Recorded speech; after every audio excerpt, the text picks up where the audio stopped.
Hello and welcome to the 6th episode of Sporting News' Quarantine Questions. I am Lachlan McCurdy, and as we've been doing throughout this series, we've been talking to Aussie Olympians as they return to Australia in quarantine. And today I'm absolutely delighted to be joined by one of the cult heroes of this year's Olympics, someone who has built up a massive profile just because not only because of his fantastic results, but because of his fantastic social media profile he's built out at the back of it. Matthew Denny, thank you so much for joining me today.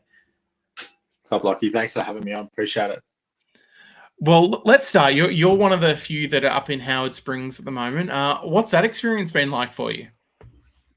Living the dream.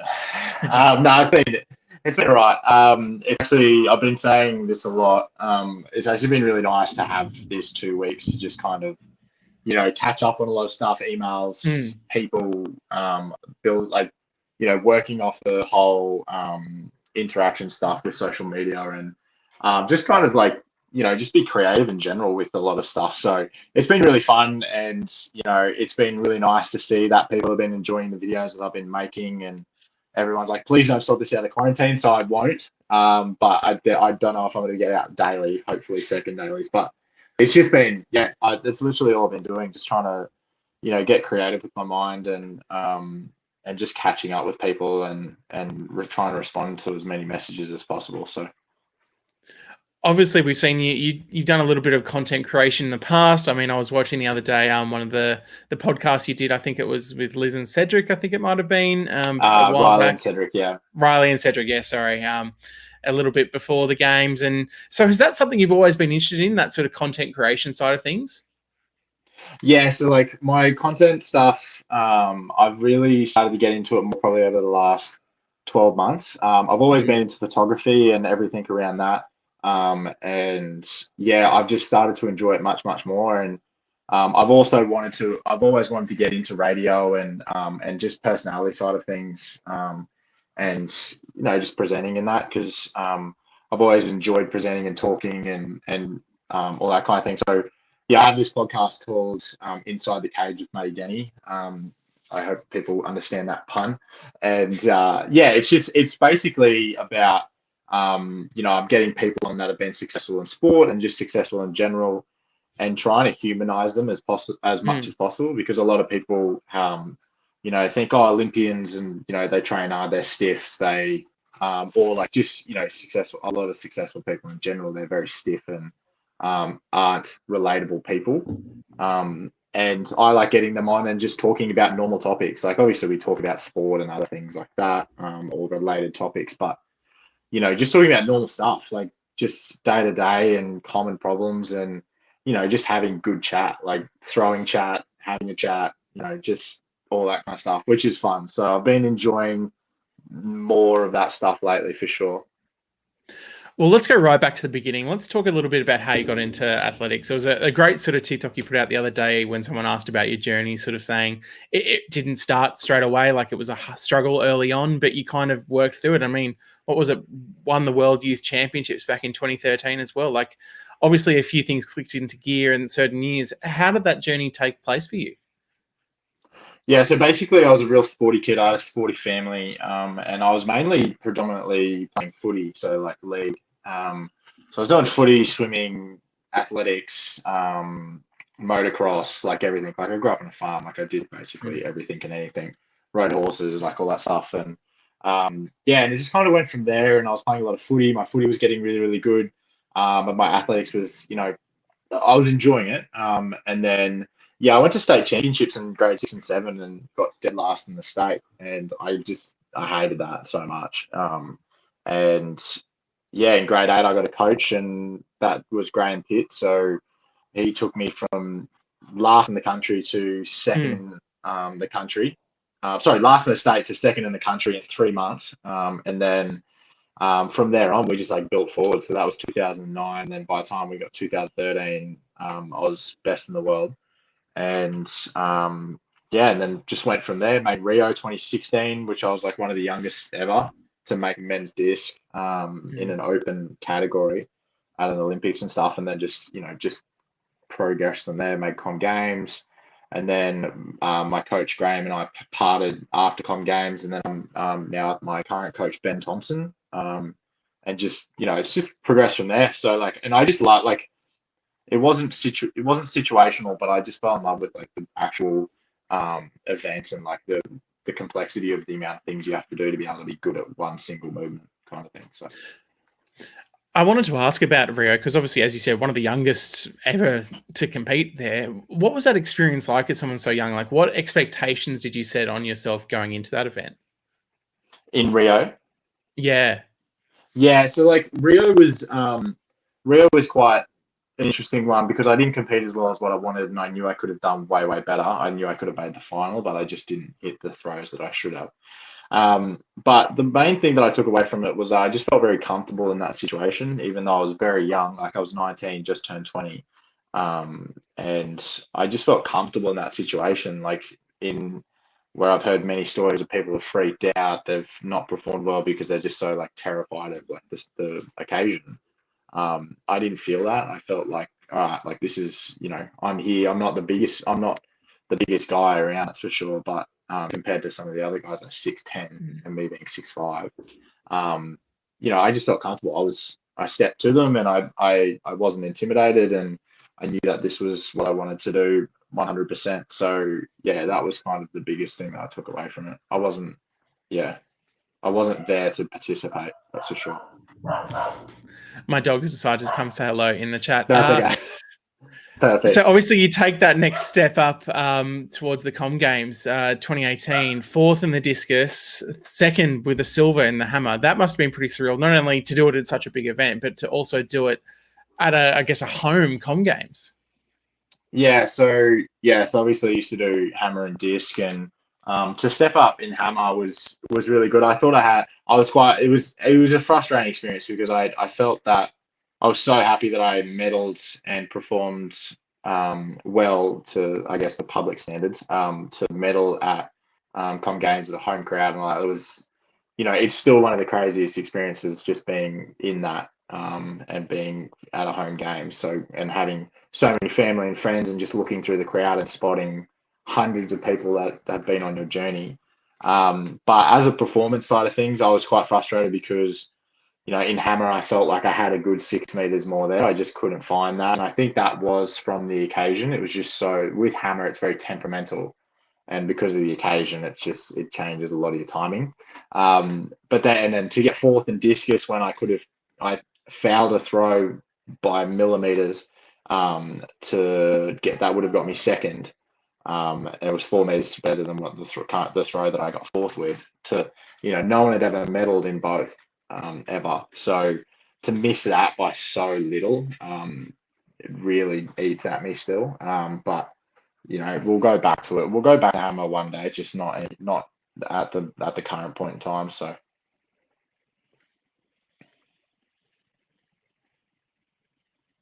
Hey, are you on mute? There we go. Yeah, I was for the dog in the background. Yeah, perfect. Obviously, a lot has been said about, well, not just you really, but your roommate as well, Brandon Stark, has been saying a little bit about the margin here in Tokyo as well. And I guess looking at the performance, that's not what I want to focus on as well. Mine is the 67.02 to produce your personal best in that final throw. That must have been a pretty good feeling, regardless of the results. Know that you literally left it all out there in Tokyo. Yeah, it does. It makes, I never thought I'd be so disappointed with a PB and everything at a major event. And like, I am very happy with that performance, and I'm happy with that throw to an extent, but it still, I'm very frustrated in the fact that I felt that I had a 68 there, and still, because if anyone's ever watched me throw, if I'm onto one, like, if I've absolutely gave it, like I've just leveled it, like I've put everything into that throw, and everything has come out exactly the way that I needed. And I was just missing that little bit at the delivery, which was kind of killing me. So, that's frustrating because I could have done so much more. But I mean, that's also probably just the mentality and the life of an athlete in their head, basically. So I'm happy that I performed well, but I'm also frustrated that I missed a very, very life-changing opportunity by such a slim margin. What was the feeling like heading into that final for you? Obviously, it was a pretty amazing moment to be a part of. But obviously, we had the walkout there with the zip up that you talked about before that kind of went a little bit viral here in Australia. But it must have been pretty amazing to know that you were walking into an Olympic final where you felt like you had that chance of competing truly with the world's best on, I guess, the biggest stage of all for discus. Yeah, well, it was actually a really nice feeling. So, funny story is that before the qualifying, so like especially before qualifying, there's just like a lot of anticipation, especially because of what happened with COVID and everything getting stuffed around and postponed. There's just so much anticipation before this comp, like it was unbelievable. And to get there, and I knew I was in good form, and but I'll never forget the night before the qualifying.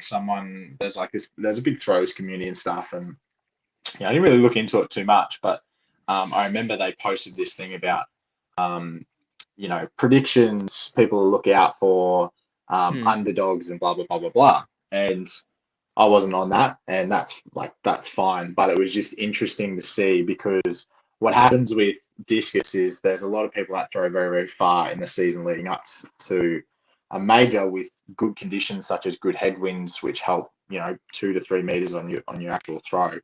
And leading into the comp, I was ranked 16th distance wise, but the difference was mine was with no wind. Everyone else's was with very high levels of wind. No one understands that. A lot of people don't understand that. And so, I was just sitting there like, I was so excited to just to step up and to really put my foot down and I guess stake my claim. And yeah, I did that in the qualifying straight up, and everyone was like, oh, okay, like Matt's kind of, he might be on. And then to just come out first round 65 and a half, and then just bang, bang, bang 65s, and then to hit that PB was really, really nice. But yeah, it was walking into the final was different to the qualifying. Qualifying is always a weird beast, just with you only have 3, and it's so early in the morning. It takes a lot. You need to be very awake. So I was up at I think 4:45 for a 9:45 qualifying. But then, I had to do deadlifts at 5:30 in the morning, and, just to wake my whole body up and do a process through that. But yeah, no, it was really good, and there was a lot of anticipation and a lot of nerves and stuff. But it wasn't nerves of being scared. It was just nerves of I just didn't want to wait anymore. I just wanted to prove I wanted to prove myself on it. And walking into the final, I was just like, we're so on for this. And I even felt that, a medal was 100% chance, but a lot of people were saying Stahl had it all locked up. Everyone just thought he had it locked up, and he still threw really, really well. But, everyone's beatable. And I still thought that I could potentially step up to that. Obviously I didn't. And I think that's what's annoying me, is that I felt that I had that there, and I know what I feel in my heart. So yeah, I was just ready to go. I was just a caged animal kind of thing when I was ready to go. Obviously, I was very relaxed and all that sort of stuff when I walked out, but in my mind, I was just like, let's go. And you can tell that when I was walking into the circle. But yeah, I just felt so on my element. I loved it. I loved every minute of it. So it sounds like it's given you a lot of motivation as well going forward, that you're not wanting to rest on this result. You're really wanting to use it as a platform to go up from here. Yeah, well, my goal all the time was obviously to win Olympics, and I've always wanted to get to a point where I can even dominate the sport and be so consistent at that, and win all the majors, and prove that, prove my place that I want to be at. So yeah, fourth's definitely not comfortable for me, and I'm glad that I know that. I'm glad that I walked away going, fourth's not me. Fourth's not where you should be, and the work that I do isn't for fourth. So yeah, people may see that as arrogant or full of myself or whatever, but to get to the point that you want to, you have to really be very vulnerable and open to yourself about what you want to achieve, and lay that on the line. And if you get it, sweet. If you don't, then at least you gave it your shot. So yeah, I'm very excited for next year, and obviously world champs and com games 2 years after, and then world champs again in Paris. So, and yeah, we just proved that my training does work, and our peaking process works, and our conditioning works, and everything that we're doing. Like, we now know that we don't need technical analysis from everything else. It's just now building on what we have. So yeah, it's very, there's so many good things that are coming out of it, but it's just, 5 cent. If I got fourth by a meter, I would have been like, sweet, I got fourth. But to get fourth by 5 centimeters and 30 centimeters off second, and know that I felt like I had what I did in there, it's probably just, it's annoying that it's kind of tainting a bit. Well, I still think it's a hell of a result. One comment that I want to bring up that's quickly been brought in, Sharon Davies, who says, "Hi, Matt. Just wanted to say thank you for keeping us entertained at the Olympics and on your social media accounts. You are awesome." I think that's a sentiment that's shared by a lot of people. And it's something I want to touch on, is that not only in the athletics team, but in this Australian Olympic squad, I think almost more than ever, we've seen so many characters and so many individuals become really swept up by, well, Australian fans swept up by their charisma, their individuality. And I think it's been fantastic to see. Do you think there's any particular reason for that in terms of why we've just had so many characters these Olympic Games? And obviously you're one of our favorites. I think, well, first off, Sharon, thank you for that. I'm glad I'm keeping people entertained. Sometimes I watch them back, I'm like, am I being an idiot, or is this like, well, I mean, I am, but hopefully it's giving some people something to laugh at, especially in a pretty serious time that everyone's going through. But yeah, look, I think there's a few elements to it. Back a bit ago, everyone was very, I guess a lot of people were taught to be very strict on, don't say this or don't say that, or which, still is kind of there, but like, it was kind of alleviating to like, maybe don't present your personality too much, because it might come across as this or that. And I think, and with social media, a lot of people realize that, at the end of the day, it doesn't matter. A lot of people don't care about your performance. Like, people care about getting behind, especially as Australians, people get behind being behind a true Aussie, or someone who they can relate to, or someone that, you can just genuinely tell that they like love their sport, they love what they're doing. And if people see that, then people really enjoy sharing that. No one cares about the stiff who wins, who that's like, not an enjoyable personality, or something that someone can't get behind. Because that's what, like, that's the big change between athletics and team sports, is that it's very easy for people to get behind the team, because the team is represented by values and traits that they portray, and people can get behind a team because that's a supporting thing. So, bringing across your personality is a very key thing to branding, and being a successful athlete is, being your true self, because you will find people that enjoy what you do and what you put across. And I think that it's shone across really, really well because of the time zones, and people were very, very interested in the Olympics because a lot of people were locked down, and it was something to watch. And I think that people went, oh, like, we actually have some good track and field athletes, and like, they're pretty cool. Like, I think that was the good thing. Like, there was so much personality that came through in so many events, and the situation was right where people performed well, and and everyone was very interactive and genuine. And that's all that people care about. Like, they don't care if you lost, or whether you won, or whether you got second or fourth by 5 centimeters. Like, people got behind someone enjoying themselves and stuff. So I think that's the main thing. Sorry for the rant, but yeah, I don't know. I think we're also coming into an era of athletics where it's kind of out with the old, in with the new. Kind of, not that we want to get rid of our old athletes, but like, I think a lot of those younger athletes that we had in juniors that have been doing really well are now starting to come up into a position where they can compete very competitively on a major stage. I think Paris will be hectic. I think if everyone continues properly, we'll see some good stuff in athletics for sure. Obviously, we've seen a lot of the athletes get a real boost in Instagram numbers over the course of the games. Yourself, I think you grew about 6,000 or 7,000 on Instagram. Maybe not quite Riley. Maybe Riley will teach you to do a little Instagram shout out at the end of her interview. Yeah, I was slightly annoyed I didn't plug my social media, I say the least.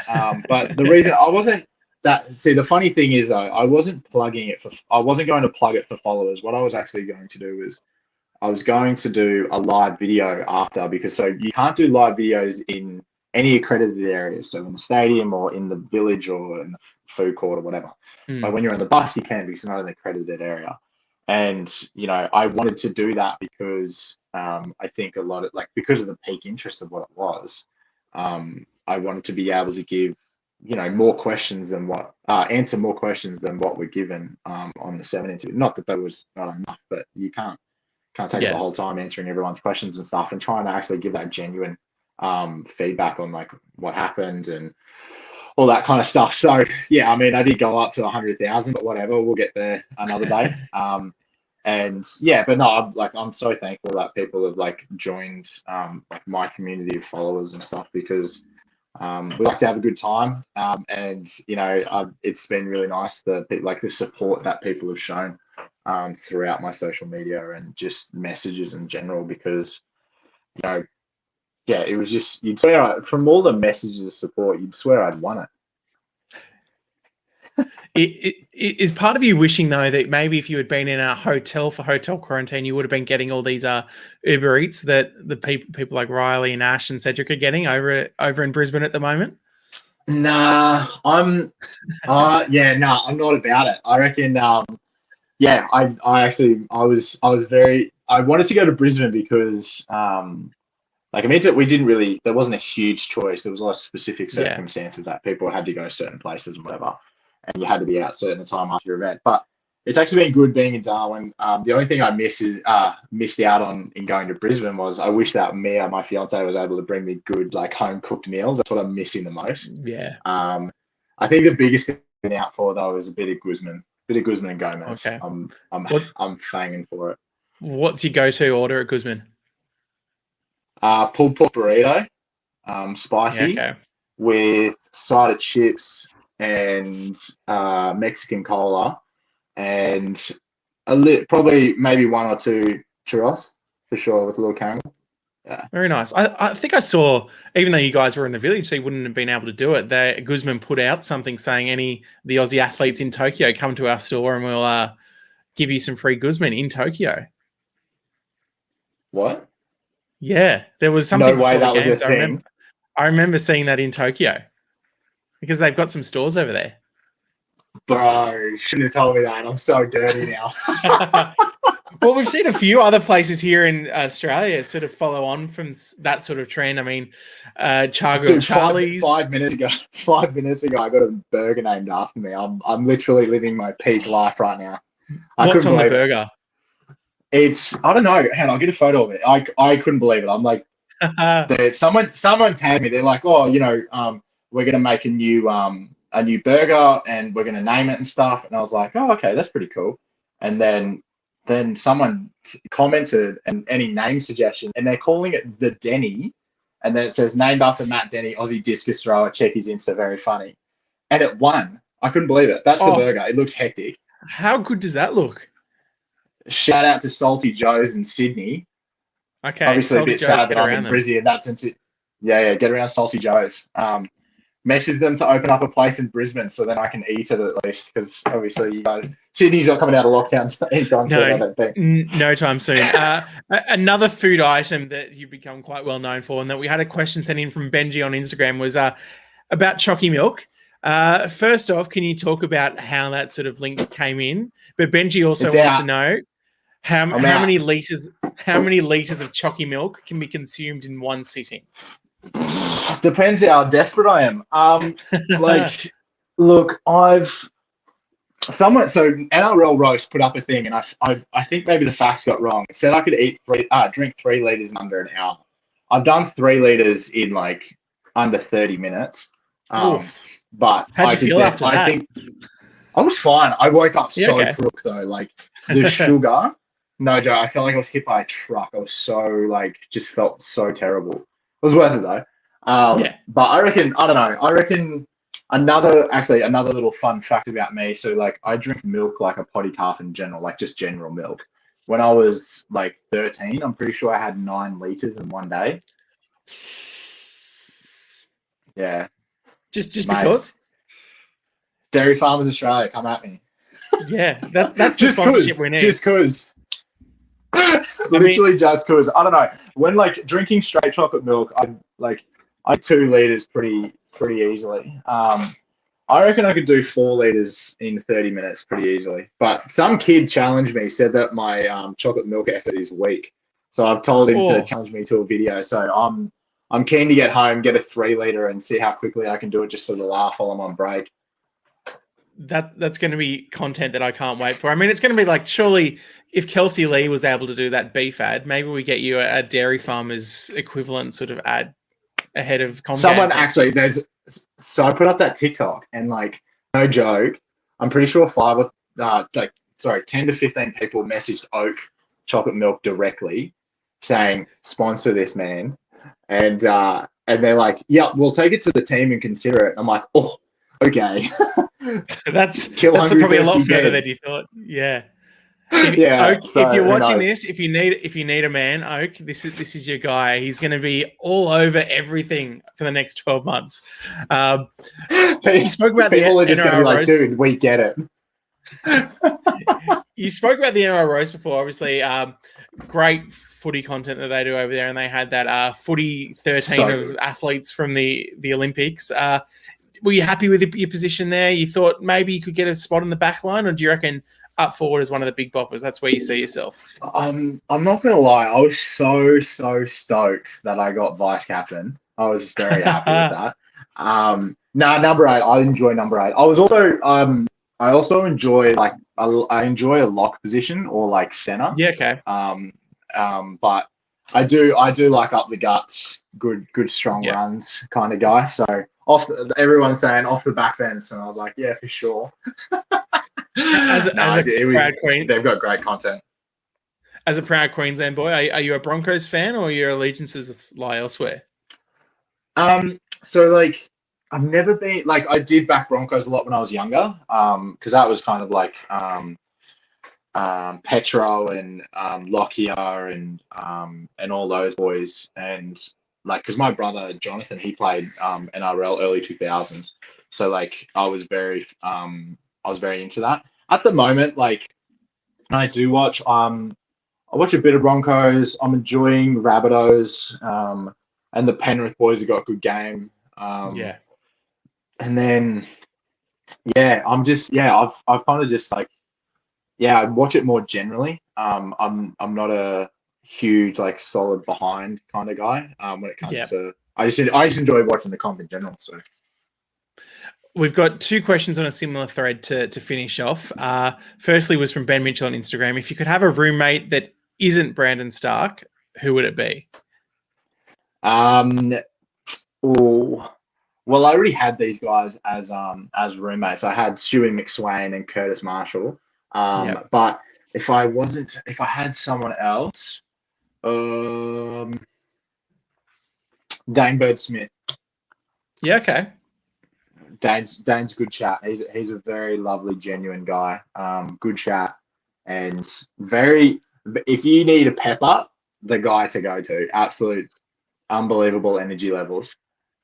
It was obviously so sad that we couldn't see him at these Olympics. So hopefully he'll be back. I know. Yeah. Bigger and stronger for Com Games and beyond. He'll be back.